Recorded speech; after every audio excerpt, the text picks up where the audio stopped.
Lauren Davis wiped the sweat from her forehead as she stood in front of the old garage on Maple Street. The building looked tired and forgotten. Paint peeled from its walls like old skin. The windows were so dirty you could not see through them. But Lauren saw something different. She saw hope. The afternoon sun cast long shadows across the cracked pavement where she stood clutching the keys that would change her life forever. This moment had been 3 years in the making, and now it was. Finally here. Her heart pounded with excitement, and fear all mixed together like oil and water in an old engine. "You sure about this, girl?" asked Mr. Peterson, the real estate man. He adjusted his glasses and looked worried. "This place has been empty for 20 years. Nobody wants it." Mr. Peterson had been selling buildings for 30 years, and he had never seen anyone so young take on such a big project. The garage needed thousands of dollars in repairs. The roof leaked when it rained. The electrical system was older than Lauren herself, but something in the young woman's eyes told him she was not going to change her mind. She had that look of someone who had made up their mind completely. Lauren smiled and touched the keys in her pocket. At 22 years old, she had saved every penny for 3 years to buy this place. "I am sure, sir. This is my dream." Her voice was steady and strong, even though inside she felt like a little girl playing dress-up in grown-up clothes. She had dreamed of this moment so many times. She had walked past this garage hundreds of times, imagining what it would look like, with fresh paint and working lights and cars lined up waiting to be fixed. Now that dream was about to become real, and it scared her as much as it excited her. Lauren had grown up in foster care, and her story was not an easy one to tell. She moved from house to house her whole life, never staying anywhere long enough to call it home. Some families were kind, but busy with their own children. Others were mean and made her feel like a burden they had to carry. The only constant in her life was her love for fixing things. When she was 8 years old, she found a broken bicycle in a dumpster behind the apartment building where she lived with the Johnson family. The bike was rusty and missing parts, but Lauren saw potential where others saw trash. She spent weeks figuring out how to make it work again. She traded chores for tools and begged for spare parts at the local bike shop. That bicycle became her best friend and her first real accomplishment. When she finally got it running, she felt like she could fix anything in the world. "Cars talk to me," Lauren often told people, and she really meant it. "They tell me what is wrong and help them feel better." It sounded silly when she said it out loud, but it was true. When she put her hands on an engine, she could feel what was wrong. She could hear the difference between a healthy engine and one that was struggling. Other mechanics would run expensive tests and still not find the problem. Lauren could diagnose most issues just by listening and feeling. It was a gift that made her special, but also made her feel different from everyone else. After high school, Lauren worked 3 jobs to save money for her dream. She cleaned offices at night when the building was empty and quiet. The work was lonely, but it gave her time to think and plan. She served food at a diner in the morning where truckers and early workers came for coffee and eggs. The customers were mostly nice, and some of them became like family to her. She worked at a small auto shop in the afternoon where the owner, Mrs. Garcia, taught her everything about engines and transmissions. Mrs. Garcia was a tough woman who had run the shop for 20 years after her husband died. She saw something special in Lauren right away. "You have a gift, Mia," Mrs. Garcia would say in her thick accent. "Do not waste it. Too many people waste their gifts because they are afraid to use them." Lauren saved every dollar she earned and lived like a monk. She ate peanut butter sandwiches for lunch every day for 3 years. She walked to work instead of taking the bus, even when it was raining or snowing. She bought clothes from thrift stores and learned to fix everything herself. Instead of buying new things, other people her age went to parties and bought nice things and lived like tomorrow would never come. Lauren had only one goal burning in her heart like a flame that never went out. She wanted to own her own garage where she could fix cars and be her own boss and never have to move again. When the old garage on Maple Street went up for sale, Lauren knew it was meant for her. The price was low because the building needed so much work that most people ran away when they saw it. The seller had dropped the price 3 times, trying to find someone brave enough to take it on. But Lauren was not afraid of hard work. Hard work was all she had ever known. She saw past the broken windows and rusty tools to the potential underneath. She could picture herself working there every day, surrounded by the smell of motor oil and the sound of engines coming back to life. Mr. Peterson handed her the keys, with a worried expression on his face. "Good luck, young lady. You are going to need it." He drove away, shaking his head and muttering about young people who did not know what they were getting into. But Lauren did not care what Mr. Peterson thought. She had the keys to her future in her hand, and nothing else mattered. Lauren walked to the front door like she was walking to her wedding. Her hand shook as she put the key in the lock. The key turned with a loud click that echoed in the quiet street. She pushed the door open and stepped inside.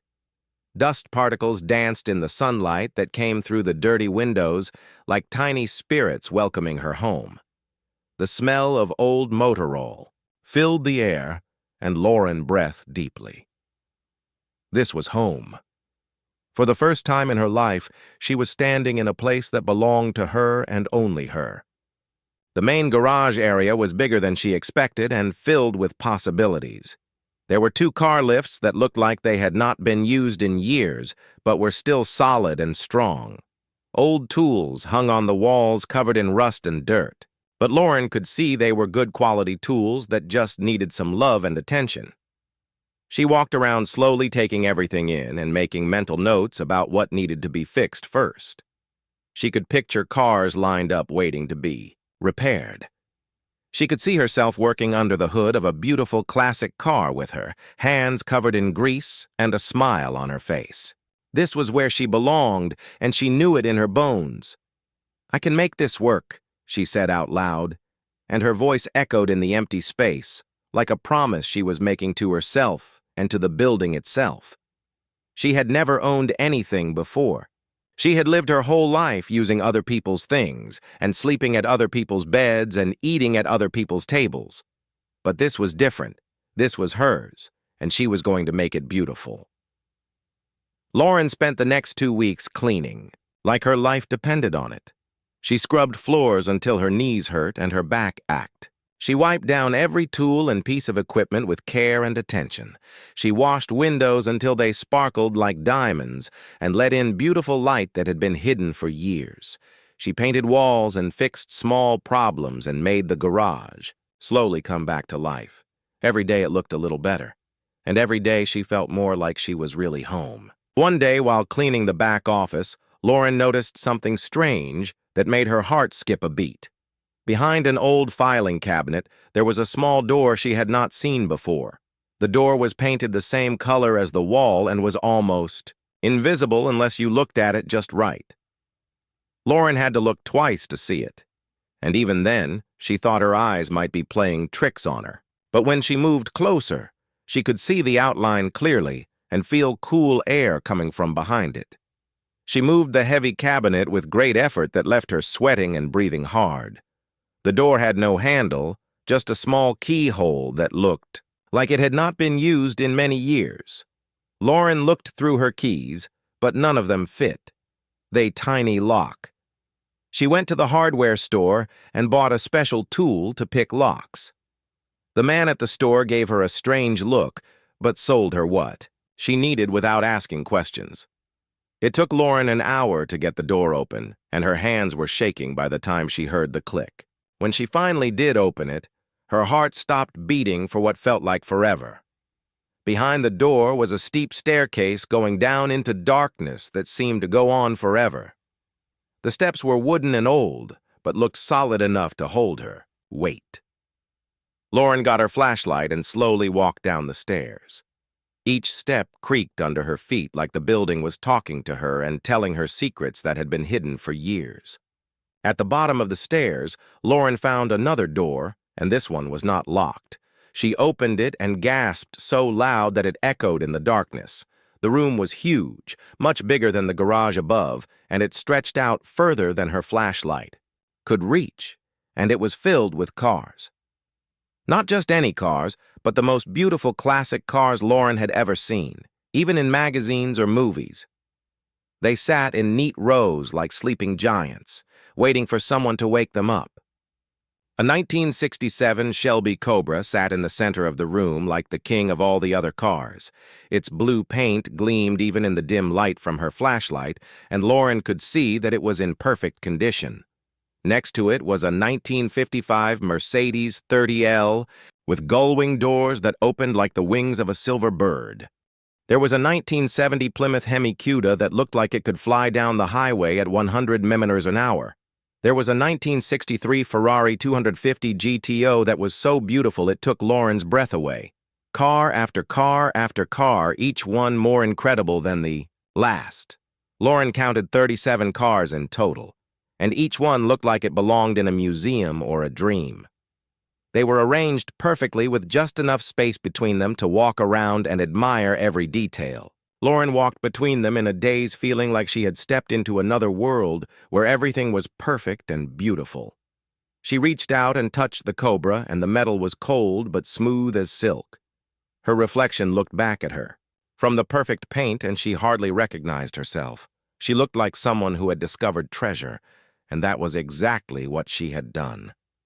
"This cannot be real," Lauren whispered. But even as she said it, she knew it was real because she could smell the leather seats and see the dust on the floor and feel the cool air on her skin. This was not a dream, even though it felt like one. This was real, and it was hers because she owned the building and everything in it. She spent the rest of that day and most of the night exploring the hidden garage like an explorer discovering a new continent. There were tools everywhere, and not just regular tools, but special ones that cost thousands of dollars each. There were boxes of rare car parts that looked like they had never been opened. There were books about classic cars dating back 50 years with pages yellow from age. Someone had spent a lifetime collecting all of this and had hidden it away like pirates hiding treasure. Lauren found a desk in the corner covered with papers and photographs. Inside the drawer was a letter addressed to the new owner in handwriting. That looked like it belonged to someone old and wise. Lauren opened it with shaking hands that could barely hold the paper steady. Her heart was beating so fast, she thought it might jump right out of her chest. "My name is Walter Morrison." The letter began in neat, careful handwriting.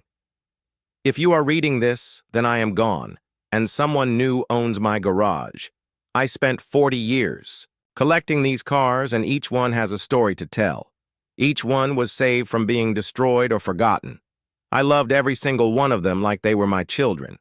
I could not take them with me when I got sick, so I hid them, hoping someone would find them who would love them as much as I did." The letter went on to explain that Walter had been forced to close his garage in 2004 when he got cancer and could not work anymore. He could not afford to keep paying taxes on the cars, so he built this secret room and hid them away. He hoped someday the right person would buy the garage and discover his collection. He had spent his last years alone with no family and no friends except for his cars. When he died, he left everything to whoever was brave enough to buy his broken down garage. "If you love cars as much as I did, please take care of them," the letter continued. "If you do not love cars, please sell them to someone who does. Do not let them rot away in darkness. They deserve to be driven and loved and admired. They deserve to feel the sun on their paint and the wind in their engines. That is what I always wanted for them, but I ran out of time." Lauren sat down hard, in an old chair that creaked under her weight. She could not believe what was happening to her. Things like this did not happen to people like her. People who grew up in foster care and worked 3 jobs and ate peanut butter sandwiches did not find rooms full of priceless cars. But here she was holding a letter from a dead man who had left her more money than she could count. These cars were worth millions of dollars. The Ferrari alone was probably worth $20 million. Lauren had heard of them selling at auctions for crazy amounts of money that regular people could never imagine having. She ran upstairs on shaking legs and called Mrs. Garcia with hands that could barely dial the number. "You found what, Mrs.?" Garcia shouted into the phone so loud that Lauren had to hold it away from her ear. 37. Classic cars hidden in a secret garage under the building. Lauren repeated slowly because she could hardly believe the words coming out of her own mouth. Mrs. Garcia, what should I do? I do not know anything about selling cars or what they are worth or how to handle something this big. Mia, you need to call an expert, Mrs. Garcia said after she stopped shouting. Someone who knows about classic cars and their value. Do not tell anyone else about this until you know exactly what you have. There are people who would try to cheat you or steal from you if they knew. Be very careful who you trust. Lauren called a classic car appraiser named David Chun, who she found on the internet. He specialized in rare and vintage automobiles and had written books about car collecting. When Lauren told him what she found, he was quiet for so long that she thought the phone had gone dead. Finally, he spoke in a voice that was barely above a whisper. I will be there tomorrow morning first thing. Do not touch anything. Do not move anything. Do not tell anyone else about this. If what you are telling me is true, then you have found something that most people only dream about. That night, Lauren could not sleep. Even though she was more tired than she had ever been in her life, she kept going downstairs to make sure the cars were still there and that she had not dreamed the whole thing. Every time she turned on her flashlight there, they were beautiful and real and waiting for her. She sat in the darkness for hours just looking at them and trying to understand that her whole life had changed in one single day. Yesterday she was a poor girl with a broken-down garage. Today she was possibly one of the richest people in the city. David Chun arrived early the next morning before the sun was fully up. He was a small man with gray hair and thick glasses who carried several large cameras and a briefcase full of official-looking papers. He looked like someone who knew important things and had seen valuable cars before. But when Lauren led him down to the hidden garage, his mouth fell open like a door with broken hinges. He stood frozen for several minutes, just staring at the cars with eyes that were wide with shock and amazement. This is impossible, he finally said in a voice that shook with emotion. Do you have any idea what you have here? Do you understand that you are looking at one of the most valuable private car collections in the entire world? He walked closer to the Ferrari and knelt down beside it like he was praying to a god. He examined every inch without touching it, because he knew that even touching it wrong could damage something worth millions of dollars. Then he moved to the Shelby Cobra, and his hands shook as he took pictures from every possible angle. Young lady, David said after 2 hours of examining cars and taking notes and checking serial numbers. You have just discovered automotive history. This Ferrari 250 GTO is one of only 36 ever made in the entire world. At auction, it could sell for 40 million, maybe 50 million, if the right collectors are bidding against each other. I have only seen 3 of these in my entire career, and never one in this condition. Lauren sat down hard on an old crate that was sitting nearby. Her legs felt like they were made of water and would not hold her up anymore. 40 million, she repeated, because saying it out loud might make it feel real, but it still felt like something that was happening to someone else in a movie she was watching. That is just one car, David continued, and his voice was getting more excited with every word. The Shelby Cobra is worth $8 million. The Mercedes is worth $5 million. That Hemacuda over there is worth $3 million. I need to examine every single car carefully, but I estimate this entire collection is worth between $90 and $100 million, maybe more, depending on the condition and the paperwork. Lauren started to cry, and the tears came so fast she could not stop them. They were not sad tears, but tears of shock and joy and fear, all mixed together like ingredients in a recipe she had never made before. Her whole life had changed in one moment, and she did not know how to handle feelings this big. She had gone from having nothing to having everything, and it was too much to understand all at once. She felt like she was drowning in good luck that was too good to be real. What do I do now?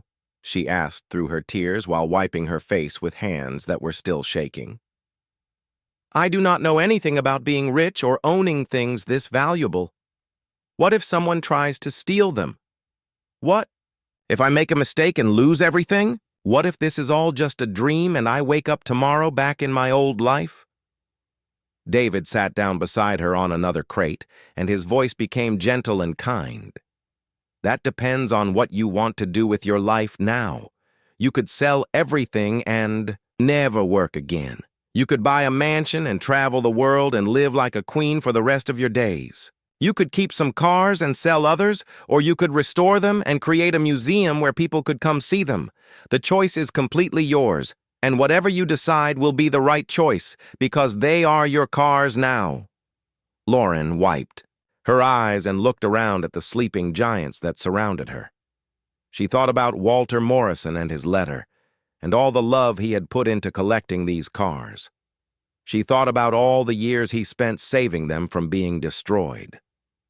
She thought about her dream of owning a garage and fixing cars and making broken things whole again. Suddenly, she knew exactly what she wanted to do, and the answer surprised even her. I want to restore them, Lauren said, and her voice was stronger than it had been all day. All of them. I want to bring them back to life the way Walter would have wanted. I want to make them run and drive and feel the sun on their paint again. I do not want to just sell them and walk away. I want to honor what Walter did and continue his work. David smiled, and his eyes lit up with respect and admiration. That will take years and cost millions of dollars. Are you sure that is what you want to do? It would be much easier to sell them and live off the money. But even as he said it, Lauren could tell that he hoped she would stick with her decision because he understood what the cars meant and why they deserved to be restored. Lauren looked around at the cars one more time and felt something click into place in her heart like an engine part, finding exactly where it belonged. I am sure these cars have been sleeping for too long. They need someone who loves them to wake them up. But I need help because I cannot do this alone. I need people who know more than I do about restoration and business and dealing with this much money. I know people who can help, David said, and his voice was full of excitement. Master restorers who would give anything to work on cars like these business managers who can help you handle the money and the legal issues. Insurance experts who can protect your investment. But first, we need to make sure everything is legal. We need to find out exactly how Walter got these cars and make sure you truly own them with no questions or problems. The next few weeks were like riding a roller coaster that never stopped going up and down. Lawyers got involved asking questions about ownership and taxes and inheritance laws. Insurance companies got involved wanting to know exactly what was being insured and how much it was worth. The government got involved making sure the cars were not stolen and that all the proper paperwork existed. Lauren learned more about legal issues and business in those few weeks than she had learned in her whole life before. Lauren also learned that Walter Morrison had been even more careful than anyone imagined. He had legally bought every single car with proper titles and bills of sale. He had kept perfect records of everything, including where each car came from and how much he paid for it. He had registered everything properly and paid all his taxes until the day he got sick. Most importantly, he had no family at all and had left everything legally to whoever bought his garage. That meant Lauren legally owned the most valuable car collection in private hands, and no one could take it away from her. The story made national news when someone leaked it to a reporter. Newspapers and television stations came from everywhere wanting to interview the young mechanic who found treasure in an old garage. Lauren was overwhelmed by all the attention and did not like having cameras pointed at her and strangers asking personal questions about her life. I just want to fix cars, she told one reporter who kept pushing for more details. Now I have the best cars in the world to fix, and I want to get started. Lauren decided to keep 20 of the cars and sell 17 others. The 17 she sold at auction brought in $68 million, which was more money than she had ever imagined existing in the world. She used $30 million to restore the remaining 20 cars to perfect condition. She used $20 million to turn the garage into the most advanced restoration shop in the country, with the best equipment money could buy. She kept $18 million for herself, which was enough money to last several lifetimes if she was careful with it. Lauren hired 12 of the best mechanics and restorers in the world and paid them more than they had ever made before. Mrs. Garcia became her business partner and advisor because Lauren trusted her more than anyone else in the world. The garage became known as Morrison Classics in honor of Walter and his amazing collection. Car lovers from around the world made pilgrimages to see the cars and meet the young woman who had discovered them. The first car they restored was the 1967 Shelby Cobra because it had been sitting in the center of the room like it was waiting to be chosen first. Lauren did most of the work herself with help from master mechanics who taught her advanced techniques. When they fired up the engine for the first time, Lauren started crying again because the sound was like music from heaven. The engine roared to life with a deep, throaty sound that made her heart sing with joy. She could almost hear Walter Morrison laughing with happiness somewhere in the distance. Lauren kept her promise to Walter and did not let the cars rot away in darkness. She brought them back to better than new condition with love and attention and the best parts money could buy. Each restoration took months of careful work, but when they were finished, the cars looked like they had just rolled off the factory floor 50 years ago. Car magazines wrote articles about the restorations, and experts came from museums to study the work that was being done. But the most important thing Lauren did with her new wealth was start a program for kids in foster care just like she had been. She brought them to the garage and taught them about cars and showed them that machines could be fixed just like broken hearts could be healed. She showed them that no matter where you came from or how little you had, you could achieve your dreams if you worked hard enough and never gave up hope. Cars do not care if you are rich or poor, Lauren told the kids who came to visit every week. They do not care what color you are or where you grew up or whether your parents wanted you or not.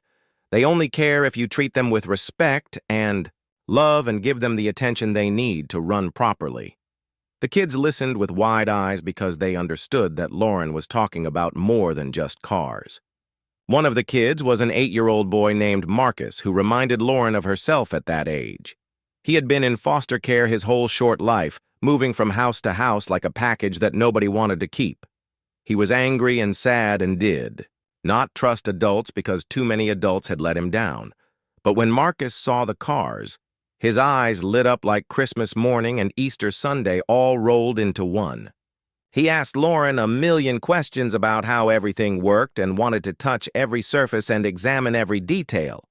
"Would you like to help me work on a car?" Lauren asked Marcus. One day when he seemed especially interested in a 1969 Camaro they were restoring. Marcus nodded so hard his head almost fell off his shoulders. Lauren gave Marcus small jobs at first, like cleaning parts and organizing tools and sweeping the floor. But Marcus was a natural, just like Lauren had been, and his small hands were perfect for reaching into tight spaces where adult hands could not fit. Miss Lauren, Marcus said one day while they worked on the Camaro engine together, "Do you think someone like me could own a garage someday?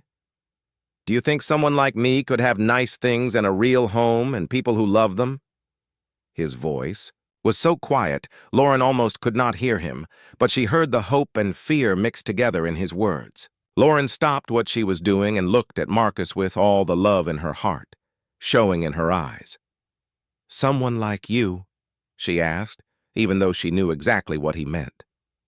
"You know," Marcus said even more quietly. "Someone with no family. Someone nobody wants. Someone who gets moved around like old furniture that nobody has room for." Lauren knelt down, so she was eye level with Marcus, and put her greasy hands on his small shoulders. "Let me tell you something, little man. And I want you to remember this, for the rest of your life. I grew up just like you.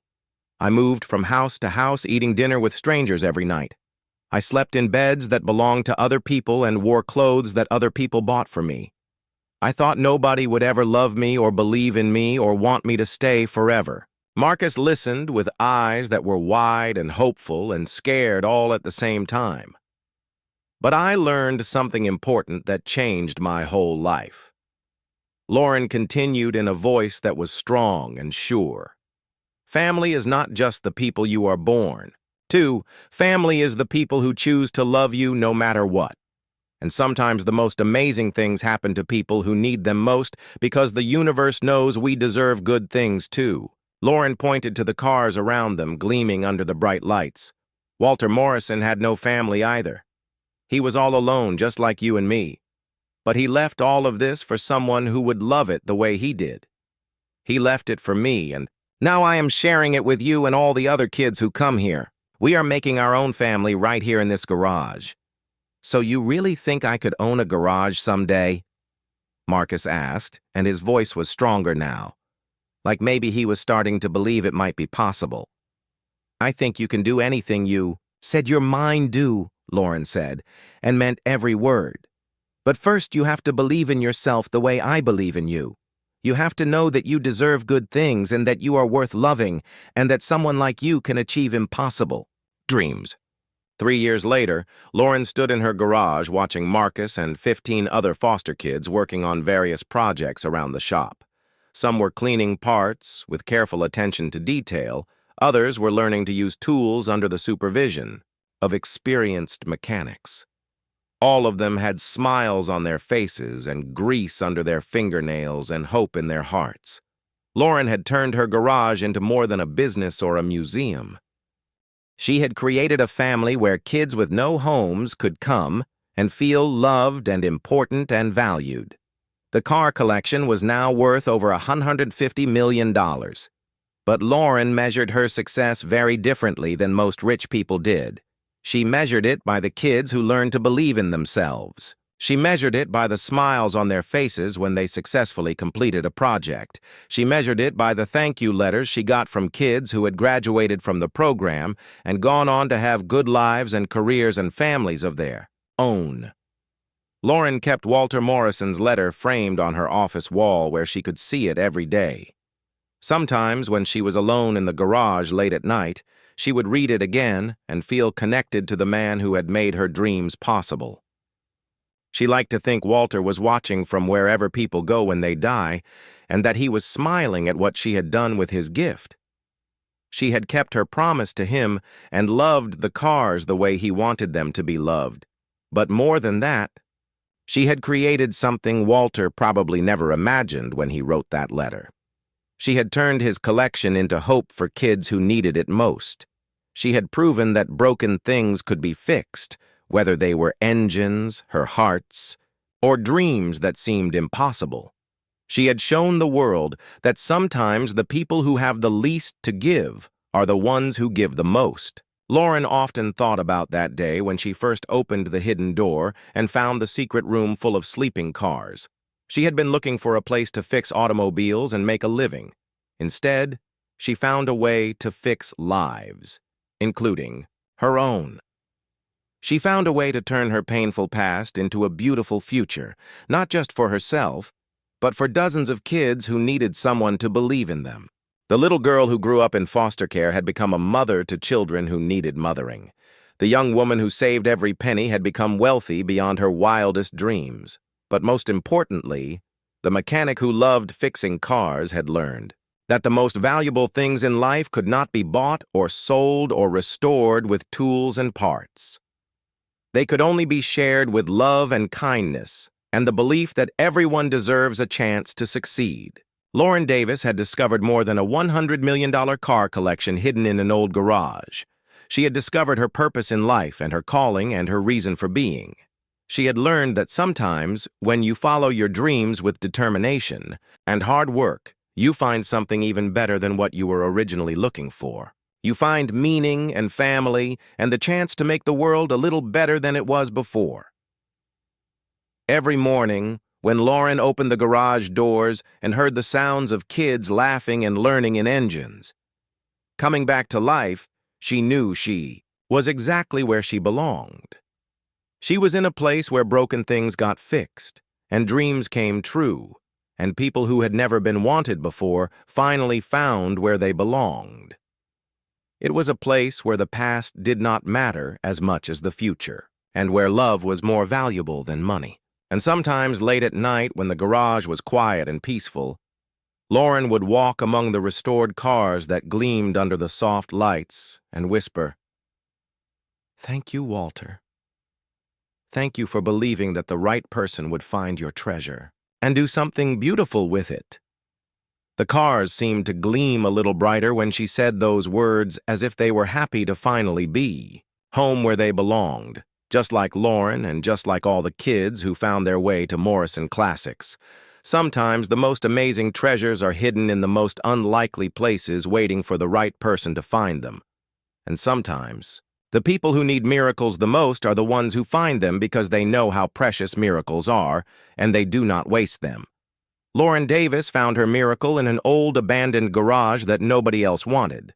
But the real miracle was not the money or the cars or the fame that came with the discovery. The real miracle was what she chose to do with her good fortune, and how she used it to create more miracles for other people who needed them just as much as she once did. She shared her treasure with the world, and in doing so, she discovered the greatest treasure of all, which was the joy that comes from giving others the same hope and opportunity that had been given to her.